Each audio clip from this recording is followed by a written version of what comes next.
Haleluya, Bwana Yesu na asifiwe. Biblia takatifu kwenye kitabu cha Mathayo sura ile ya 18 mstari wa 3 inazungumzia kitu kimoja cha kipekee sana, ya kwamba tabia za kiutu uzima haziwezi kutupeleka mbinguni, lakini tabia fulani hivi ndizo zinatuweza kutupeleka mbinguni. Sasa hiyo Mathayo 18:3 anazungumzia kitu gani?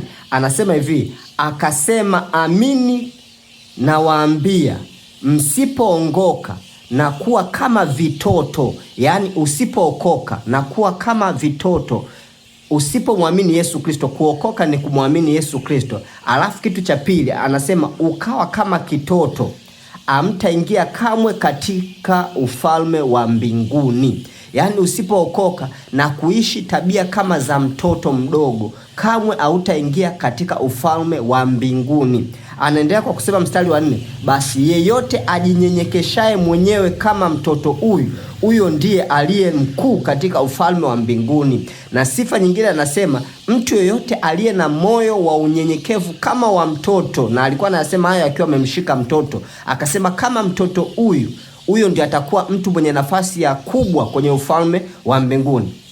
Neno hili linamaanisha nini? Neno hili linamaanisha kwamba kumbe tabia za kiutu uzima hizi ambazo tuko nazo kama haziwezi kutupeleka mbinguni. Na tabia za kiutu uzima ni zipi anazozungumzia? Maana tabia zinazotokana na tamaa za mwili. Tamaa za mwili zinaanza kuuishwa tayari pale mtu anavyokuwa tayari ameshapevuka, anavyokuwa tayari mtu mzima, ndivyo tamaa ya mwili inawaka. Tamaa za mambo machafu, tamaa za mwili, kutamani uchafu, kutamani mabaya yote ambayo mwili unakuwaga unatamani. Kwenye kitabu cha Wagalatia sura ya 5 mstari kuanzia wa 17 ukiendelea kusoma pale, anazisema tamaa za mwili kwamba sijui uasherati, uzinzi, ulafi, ufisadi, matukano, mabaya yote anayazungumzia kwenye hiyo Wagalatia 5.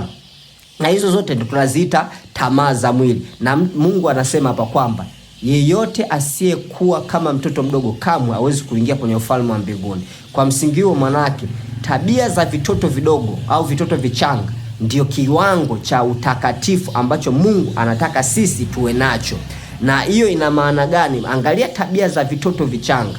Mtoto mchanga unaweza kumpiga kofi hapo, akalia, baada ya muda haja kutungia kisirani wala nini.